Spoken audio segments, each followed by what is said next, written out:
Good evening.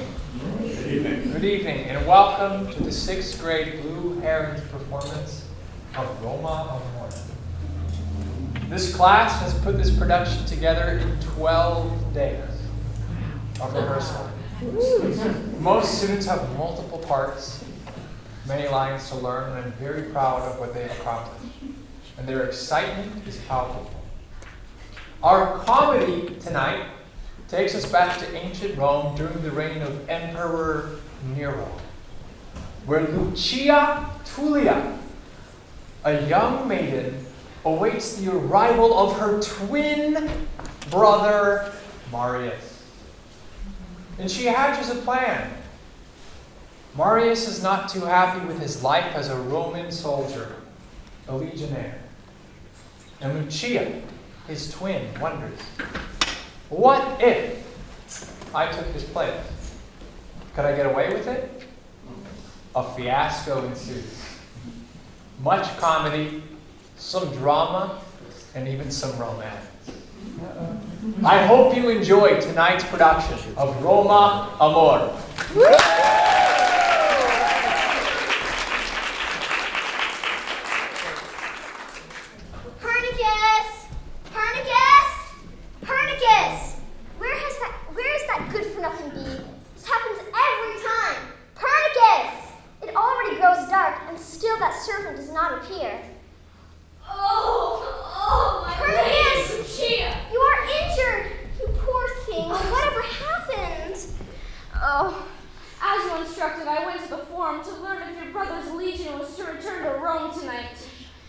What did you learn?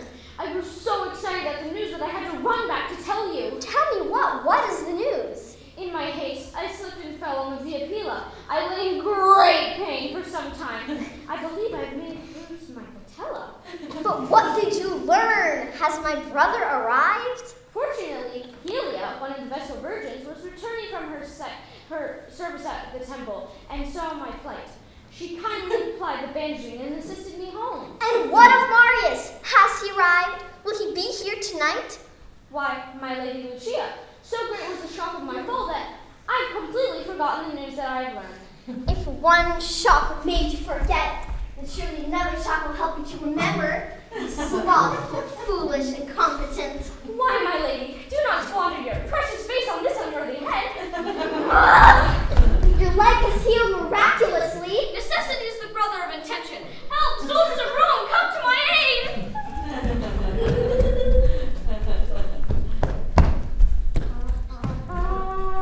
That is the flourish of Marius' legion. He has arrived. Beloved sister! Beloved brother!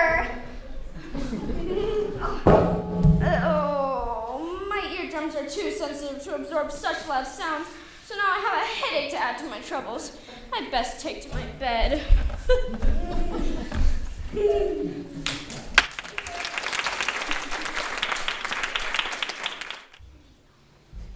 Although it grows late, I know I could stay up all night and listen to your stories of the wars in Gaul. Oh, Marius, being a Roman maiden is so dull. I can't hear enough of your stirring tales of valor and battle, but we must retire soon, and there'll be months stretching before us to have enough of you to finish your telling. Not months, dear sister, only days. What do you mean, only days? Our legion has returned to Rome only so that our armor may be repaired, new weapons forged, and new soldiers recruited.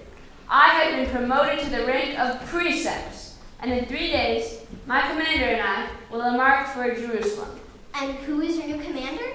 Solidus, son of Vespasian, is my primus pilus. Do you remember him from our school days? He was but a few years my senior and would often visit us after school was. But, Lucia, you were blushing. Ah, now I remember. You always had a place in your heart for Solidus, didn't you? No less place than you have for his cousin, Lady Sivia Placeria. Have you heard from her lately? Not since the Lupercal when she spurned my proposal, but enough of her. Solidus, whom you so admire, is said to be the finest commander in the Roman army. I am told that to serve as his precept is the dream of many a young Roman officers, and I should be bursting with enthusiasm for my new post.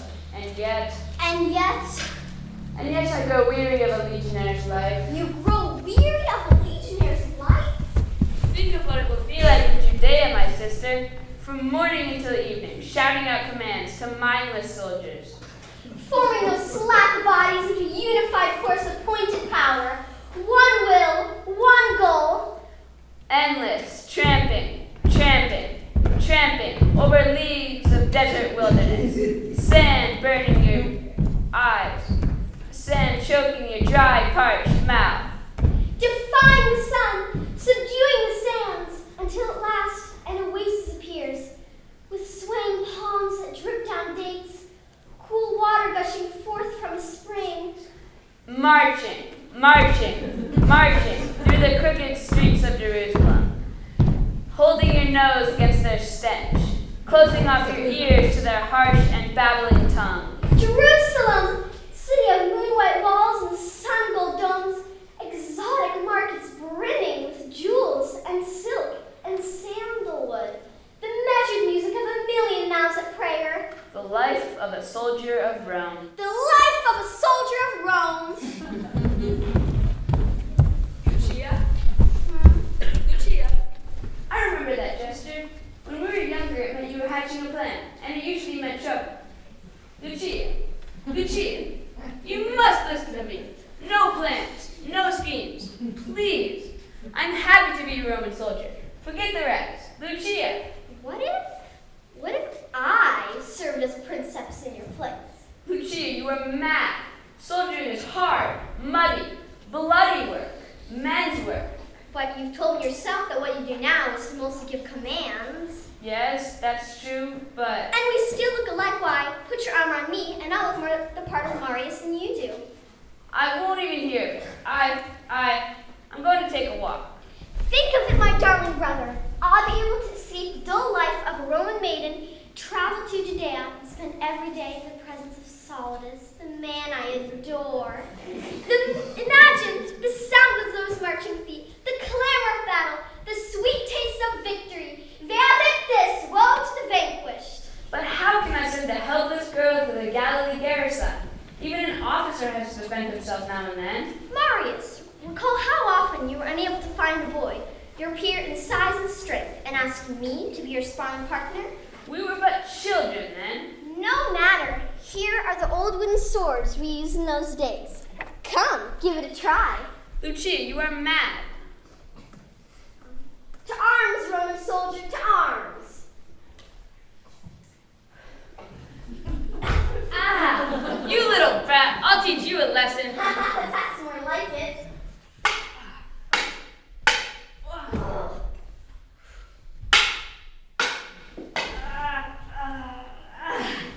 Don't think I'll show you any mercy. You'd have to win before I'd allow you to show mercy.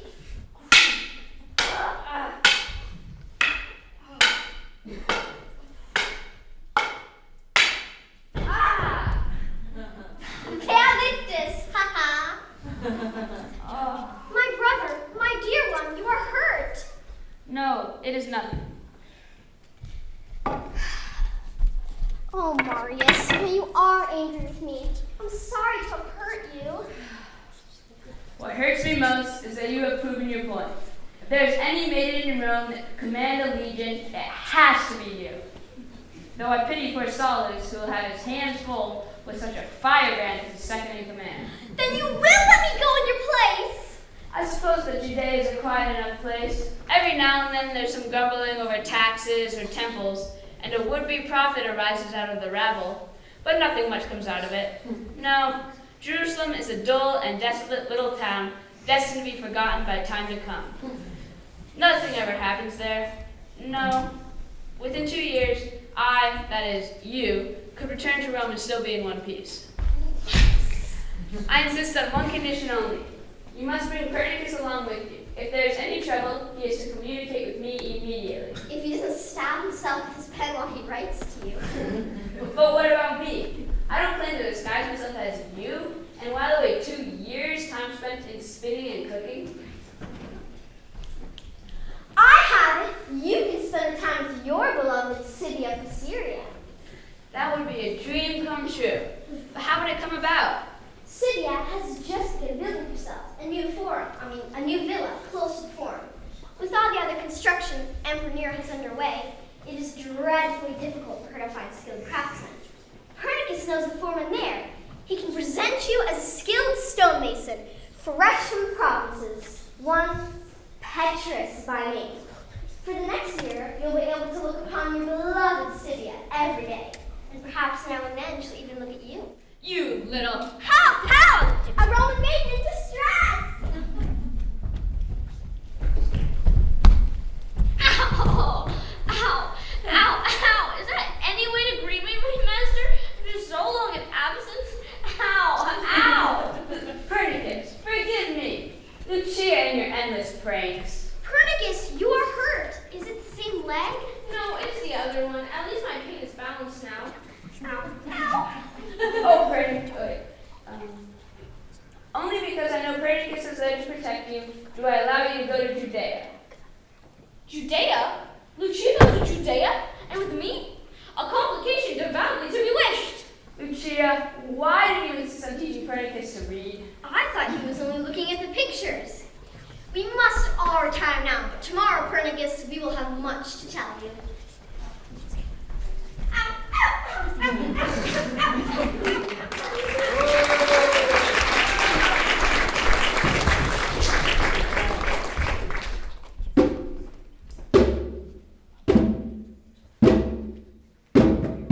A year later, near the foot of Mount Olives, not far from Jerusalem.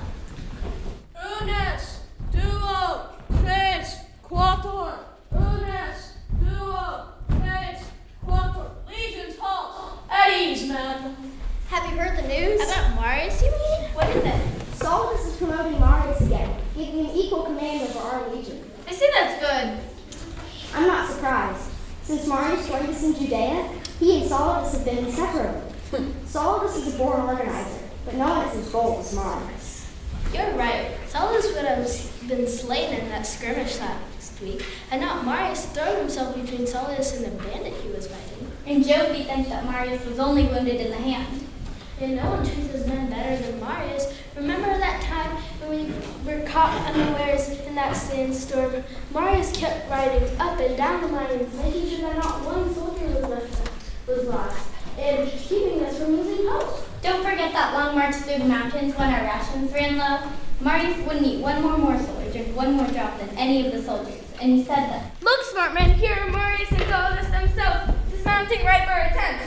This may be an inspection. Attention! Flavius, he's a chance to make your request. That's right, Flavius, ask him now. Suppose he says no. He won't. He's a kind one. Just go and ask. Hail, Caesar. Hail Caesar! At ease, men.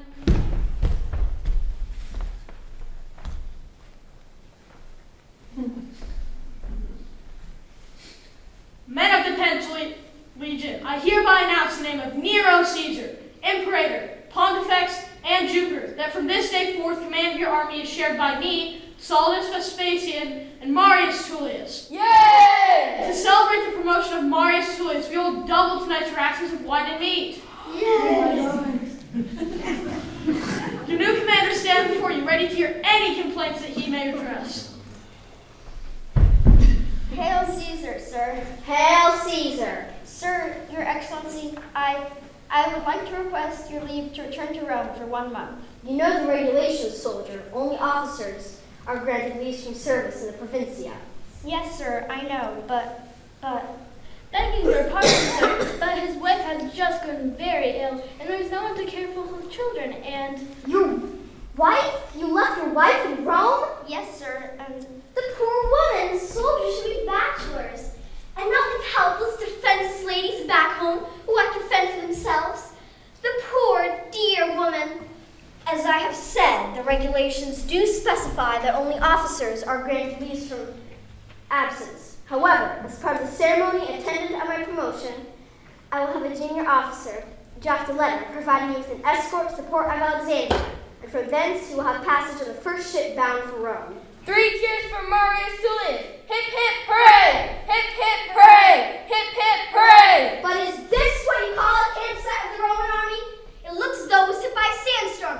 Get those tents properly pitched. On the double, are you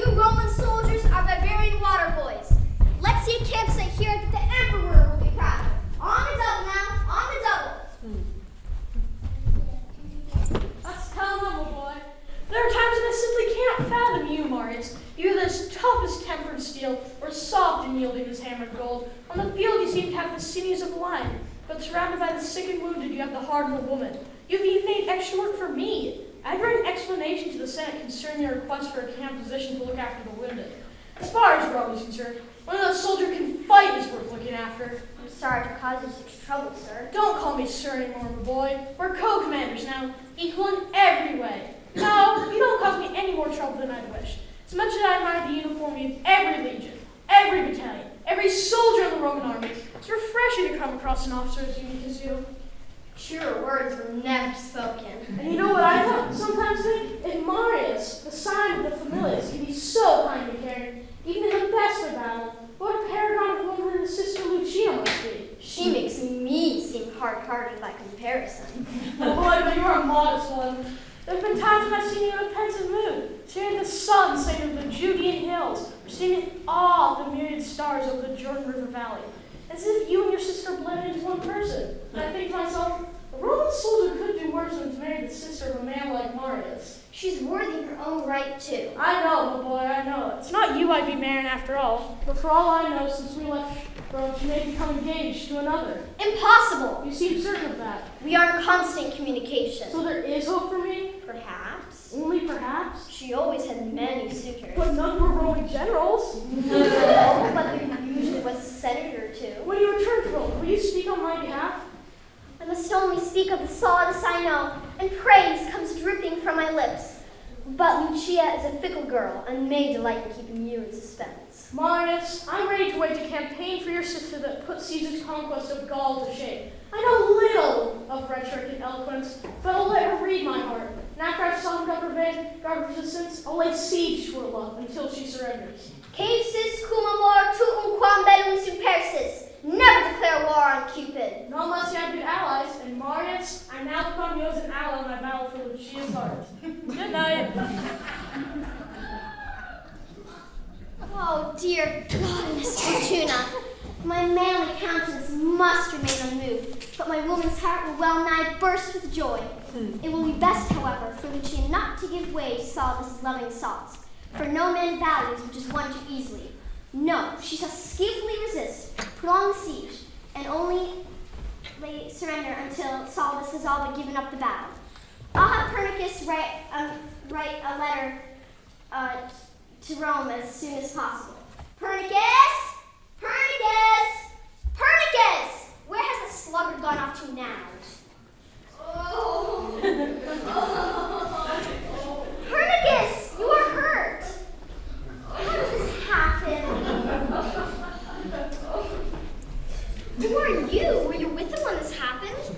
I had my sheep out the pasture not far from here, Your Excellency, when I heard this man's groans. I thought he was lying near a large rock. He directed me to come back to you, his master. I see no mark, nor is there blood in your head, Pernicus. Shortly before noon, I ventured out of our tent to await your arrival. As I sat and read, the sun shone so hot on my aged head that I had to pour red wine onto this napkin. I then proceeded to wrap it around my brow in a careful spiral fashion, hoping to cool off. But then I grew weak with thirst, and having no more wine to drink, I fainted. Pernicus, you are impossible. Return to my tent and regale the water you wish. Then see that a letter is sent to Rome. Yes. Thank you, my Lady Lucia. I deeply depreciate that. Please see that my rescuer here is rewarded. I would have been devoured by wolves if he hadn't found me. Or carried away by ants. Be gone, you sluggard. Here is a 10 sester's piece for your trouble. What can I do with this circle of gold? It will not tend the grass that feeds my sheep, nor will it weave the wool that clothes the shepherd. Look here, my simple friend. This gold piece is graven upon the likeness of the Emperor Nero. It gives you the power to command others to take sheep to pasture and spin and weave your wool. And in whose name is this power granted? Rona, Roma. She is the power that builds cities and roads and bridges spanning them, aqueducts to supply their water, temples to house their gods. She is the power that lives in an emperor who is at once man and God. She commands the might of 1,000,000 men who act as one. All roads lead to her. She is the power of all powers, Roma. I know the power is still greater. And what A-M-O-R, Amor, love. It is a word game that everyone knows. Within Rome is the power to reverse Rome. Love is the greatest power. Listen, shepherd, I command 10,000 men who will follow my orders without question the moment they are uttered. That is what I call power. How many men does your power command? I came upon Perdiccas looking for a lamb that had gone astray. Do you see her on yonder hill? Yes, she frolics about. Show me first your Roman power. Command your men to catch my lamb. It shall be done instantly. Legionnaires, assemble! Attention! Capture that lamb who grazes on the ridge to the east. I'll give a 10 sester's piece to him who brings it back alive. Go!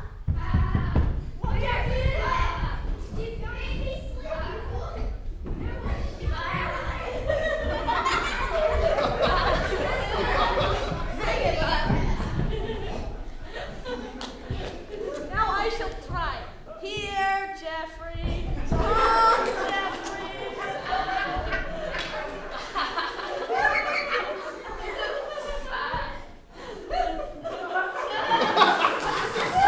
Company dismissed. The love that lies between you and your lamb proved more powerful than the might of a Roman legion. Romans have a saying, Amor picnic omnia. You are strange. Your garb is that of a simple shepherd, but you speak good Latin and are far wiser than your simple manner would suggest. I must return to my tent. Good night. Farewell to you. All at once, my life seems but a vain dream. Perhaps in sleep I will awaken to the rightful powers that guide me.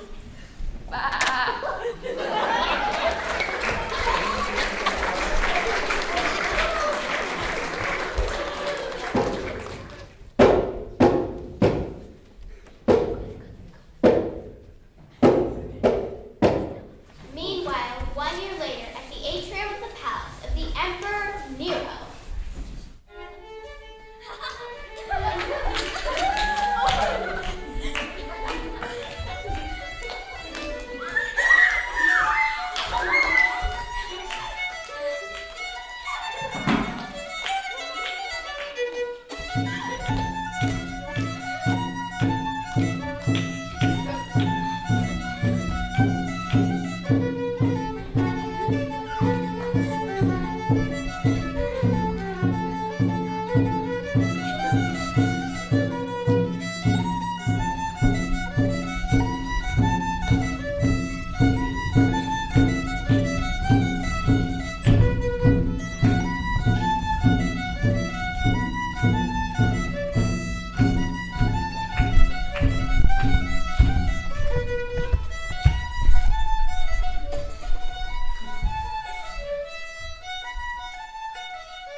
Now, come along, dear Sibia.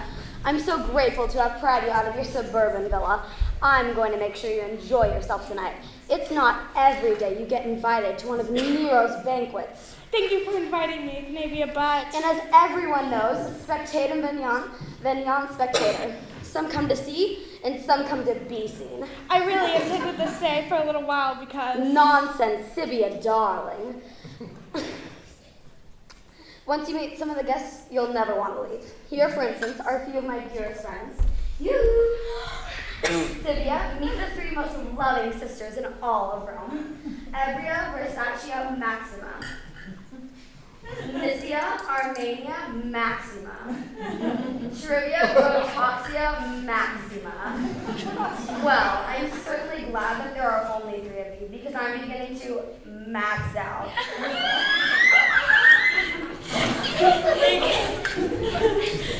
Ignavia, darling, your new stand here is quite splendid. How much do they cost? The distinguished Senator Valerio Gaius recently ransomed a whole group of Germanic tribesmen and had them make it as a surprise to me. No one makes sedans as well as the Germans. And no one makes them quite as expensive either. I'm not supposed to know, darling, but rumor has it that darling Molly spent 100,000 sesterces on it.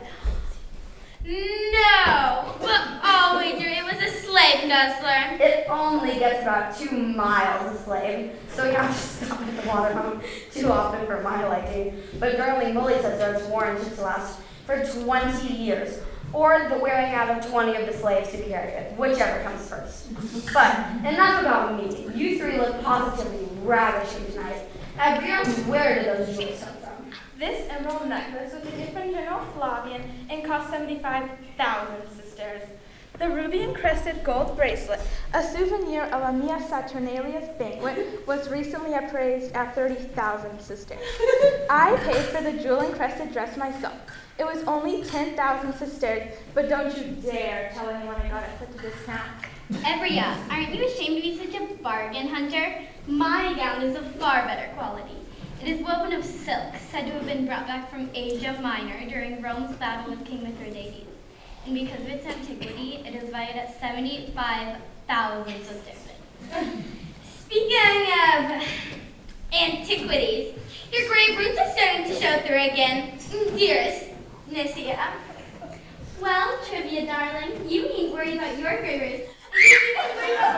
Keep your hands off my wig. It comes straight from the head of an Egyptian princess, and it cost me 12,000 sisters. And for your gown of precious silk, we'll see about that. See, Ignavia, it's nothing but cotton. Cotton? How dare you? I wouldn't sell it for anything less than silk, unlike you two miserly. Miserly? I spent all of her father's fortune and most of my first 3 husbands' wealth before you two even learned how to bargain. Impero ergo sum. I shop, therefore I am. Then why do you wear such trash? When emeralds crumble like that, isn't that how glass breaks? You bit of a spick, you hollow hag, you patent pationer! Aren't they fun? I told you once you met another guest that you'd never want to leave. But really, dear Ignavia, I feel I must be going. No, you can't leave now, Cydia, darling. Look, the banquet will soon be served, and Noxio, the Emperor's favorite, will be tonight's master of ceremonies. He's about to read the menu. Listen. For the gustatio, we have a selection of appetizers. Fried grasshoppers, ostrich wings, locust and honey, flamingo tongues, 12 varieties of songbirds served in their feathers, and baby pelican livers braised in their blood. For the prima mensa, we have a selection of seafood, eel, squid, and octopus, garnishing a roast of the emperor's pet shark, the one you know, to whom he would feed his disobedient slaves. And for dessert, a relay of 100 runners will deliver fresh snow from the Alps, which we will stir together with fruits grown in North Africa. Following that, the menu of the second dinner will be presented. My stomach is positively growling in anticipation. My stomach feels upset. And now, Your Excellencies, you shall glimpse the God in man who makes our similar past possible. Bow before him, adulate, adore him. It is he, the divine Caesar, Imperator, Pontifex, and Jupiter, lords and ladies. Here's Heron!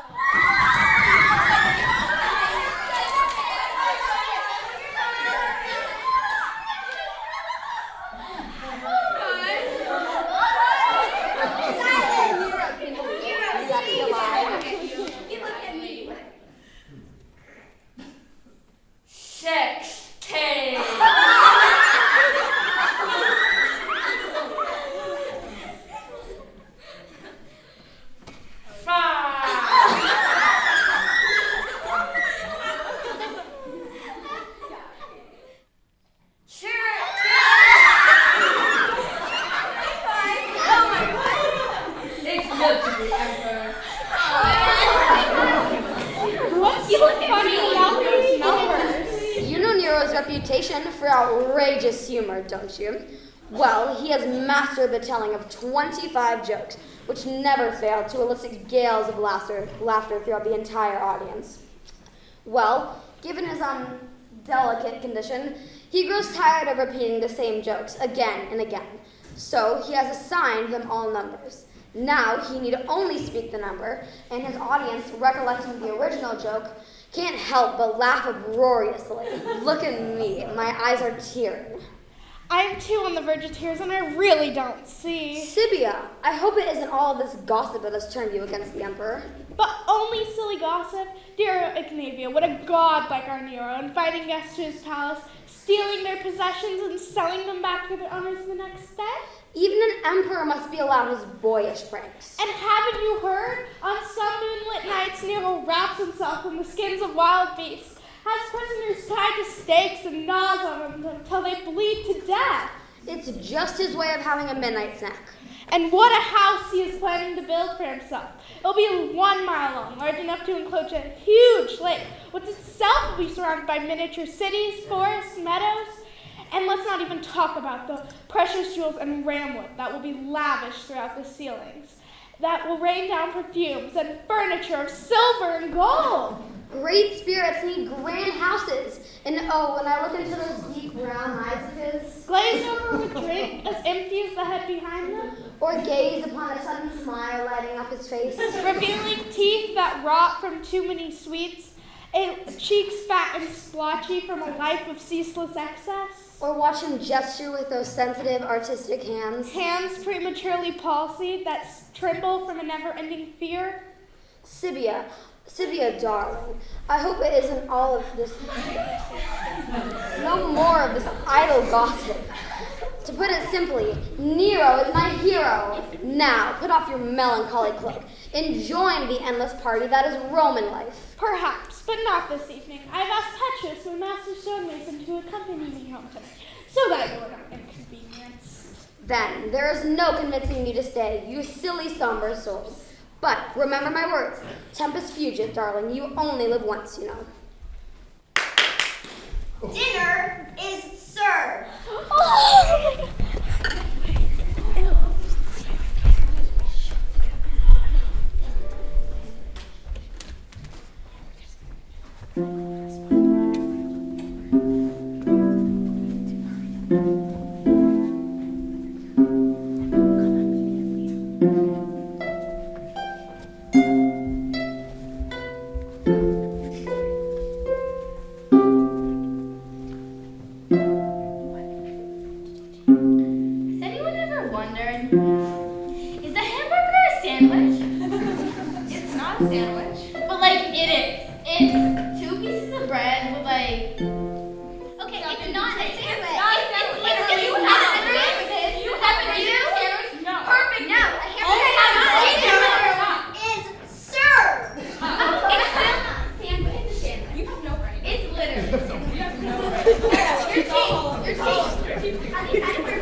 And his co-commander, Marius Tullius, have returned from Judea, and the emperor is welcoming them tomorrow with fitting pomp and ceremony. Marius Tullius? My lady, what ails you? Oh, Petrus, since I have come to respect you, I will confide in you now. 3 years ago at the Feast of the Lupercal, I encountered, 3 years ago before he set off on his tour of duty, I encountered Marius at the Feast of the Lupercal. He approached me, kneeled before me, in the most earnest yet touching way, told me of his love for me. Oh, I remember. What? I mean, I remember saying such things myself to maidens when I was younger. But then I was still a child, vain and flighty, laughing at love. I was cruel to him. So cruel. What? I mean, madam, that you were so cruel to yourself to see it that way. That scamp probably didn't even deserve your love. Why? I thought that at the time too. I thought that at the time too, but I've grown older now and wiser. Alas, compared to those weaklings and fops who call themselves men in Rome, Marius is like a stallion among donkeys. He's like a diamond among glass bubbles. He's like a giant among pygmies. Yes, Petrus, a giant among pygmies. But how do you know? Why, all of Rome speaks of his greatness as a commander, of his boldness and generosity to his men, of his grandeur and gallantry. Now my heart is breaking to think that I spurned him when he stood just where you stand now. And he said, as long as stars shine in heaven, Marius' heart will beat for Sibia. why, that's exactly what he said. Yes, it is. I mean, that is a very common vow young make at the Lupercal. Only the names get changed. Oh, and I thought it to be his own creation. Petrus, you're a man, and the best of your time. Tell me as a man, if you were Marius and you had been spurned by Sibia, would you have forgotten her? Forgotten? Never. My longing only would have ripened into a deeper and truer love than ever before. And at this time, where I declared my love for you, would you spurn me? Only a fool would reject such a magnificent and beautiful lady as you. I mean, madam, no, I would not spurn you. That settles it. That settles it. The day after triumph, I will make my way to the house of Marius Tullius and beg for his forgiveness for my foolish behavior. Nay more, I will not desist until I'm pledged to be his wife. Bold strategy, but good general that he is sure to be won over by it. But, Petrus, you are wrong, and supports me in my womanly travails. But I am a faint-hearted female, and I fear that I'll lose my force of resolve, unless you come with me when I visit Marius. I? Come with you? Oh no, my lady, I could not do that. And why not? It would not be proper. Why, another man in the room might cause Marius to go shy. It might even cause him to become jealous. Jealous? Jealous of you? Ha!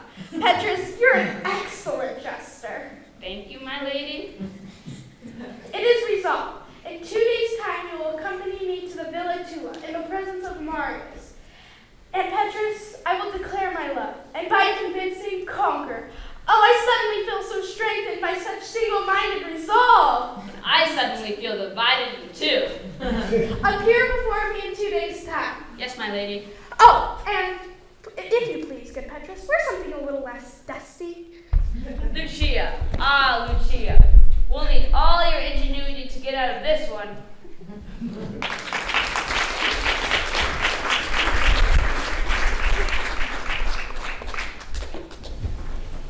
2 days later, back at the Villa Tullia. My lady my lord Lucia! Here are tidings from your brother Petrus. Your sister Marius. Pernicus, what happened to your arm? Well, I was in such a hurry to return with this letter that I ran into Sibia's doorway, disturbing her guard dog Argus, who then jumped upon me, wrapping the claws of his front right paw around my forearm while his incisors dug deep into the muscles. I can imagine the rest. Let me have the letter.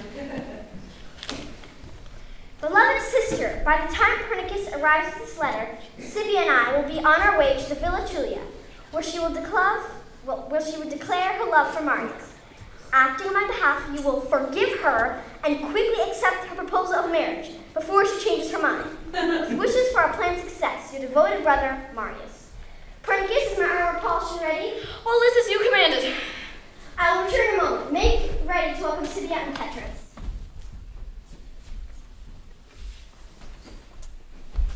Oh, Petrus, help me so that I don't lose courage.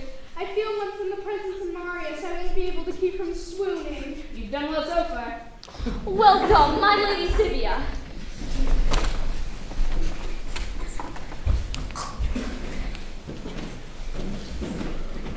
Great. Great. No, thank you. Great. Great. No. No, thank you, Pernicus. Great. Oh, great. I'm good, thanks.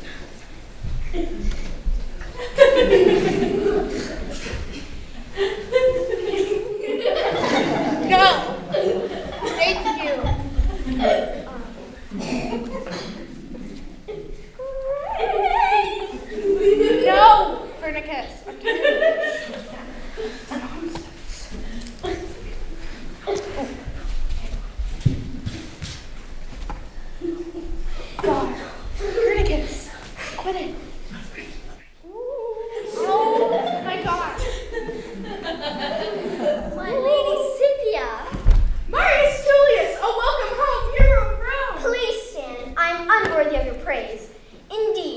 think me unworthy of being in your presence. Don't remind me of the haughty child who once was Sibia. I've come to you now to beg for forgiveness for my thoughtless and hurtful words of 3 years ago. Yes, they certainly were thoughtless, but then he never was one of your strong points. Lucia, that's no way to answer. I don't know why I ever spoke that way to you.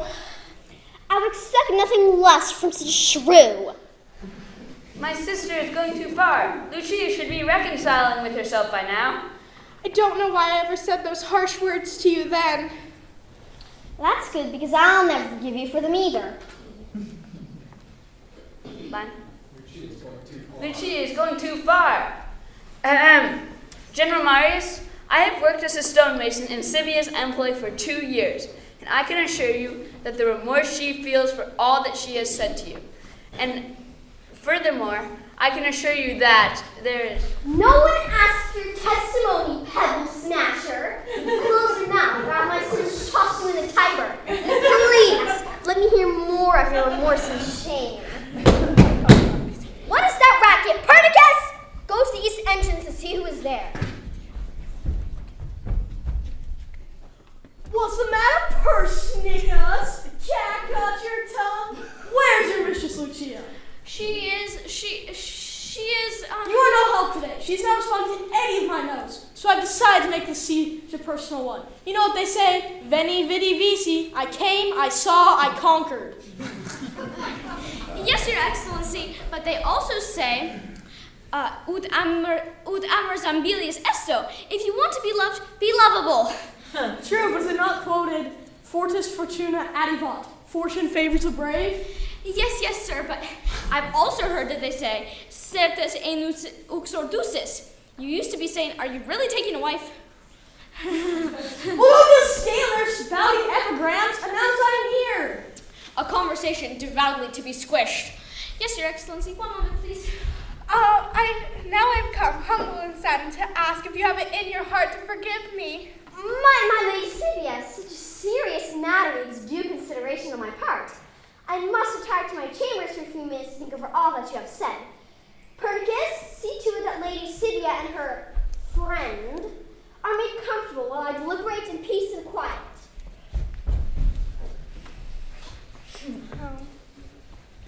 The dog walked up to the lemonade stand. He said to the man, "Run, stand, bum, bum, bum." Hey, got any? My Lord Solidus!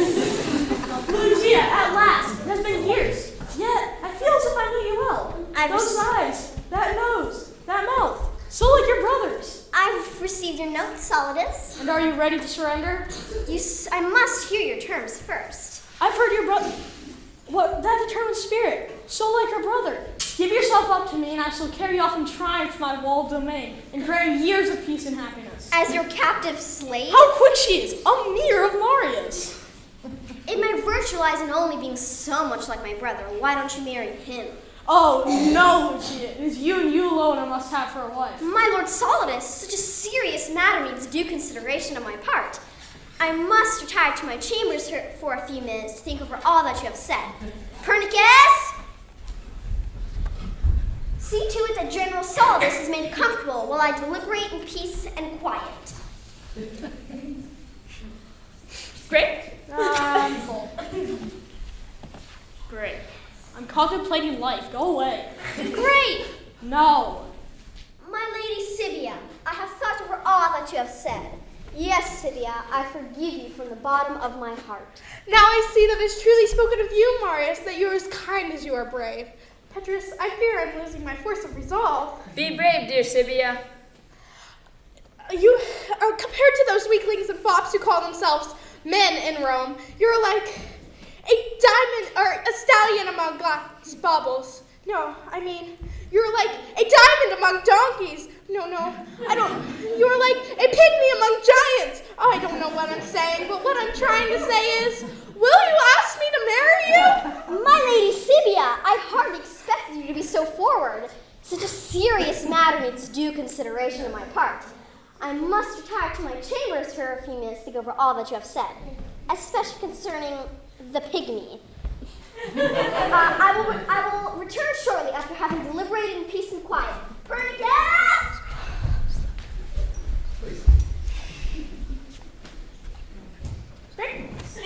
No!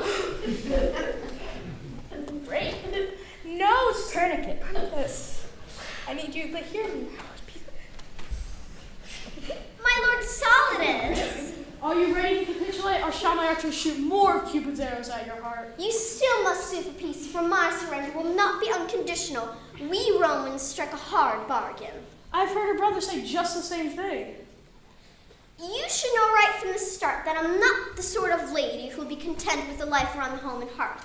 I must confess, I like to tame horses and ride at breakneck speed through the countryside. You don't say. And you'll have to give me leave to keep my skills of swordplay sharp. Why, I hadn't thought of that. And you'll have to take me traveling to Gaul or Galilee. My years of warfare begin to seem tame compared to what our years of marriage will be like. Love is war. And war is, heaven. And in war they say, Thea Victus. Why, I've heard your brother say just the same thing. Yet again, I asked with more fervor than before. Will you marry me? Yes, Solidus! Oh, yes, yes, yes, I will marry you! In token of your promise, I give you this ring from Judea. That scar is just like the one Marius got when he saved my life. Is it so the twins that when one is wounded, they both develop a scar? Those eyes, that nose, that mouth. Lucia, are you your brother? It's quite a long story, sir. I have to see you in your armor, lest I think I'm going mad. Your word, sir, is my command.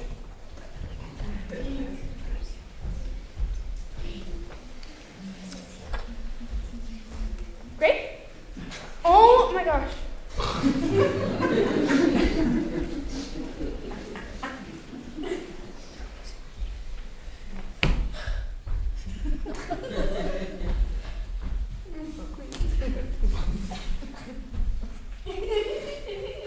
You truly are unique among Roman officers. It is.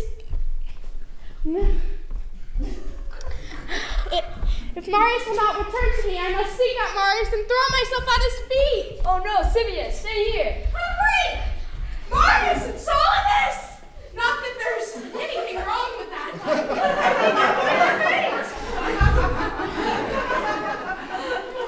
As long as stars shine in heaven, Marius' heart will beat for Sibia. Is Marius Lucia? Or Lucia Marius? Or is... I mean, it depends on what your definition of is. I feel like I'm in the Hall of Mirrors and I can't tell what's real from an image. Oh, Sibia, my love for you is real. All else is but a passing shadow. All the chaos and confusion I've experienced on the front line of the battlefield seem crystal clear compared to this. Can someone please explain what is happening? First, let us make our way to the forum and make known to all our dual marriage vows. Then we shall force up together, and I will untangle the intertwined threads of our interwoven lives.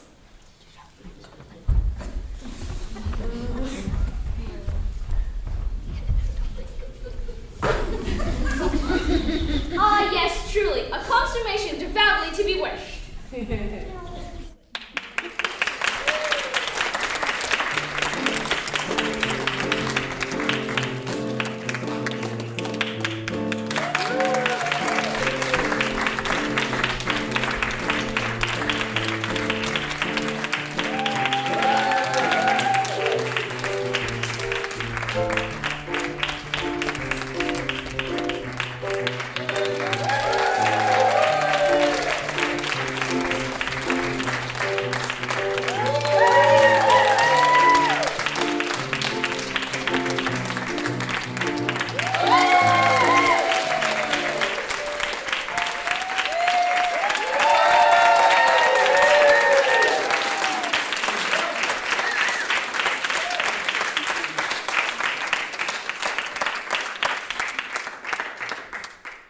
Great production for 12 days, right? Yeah.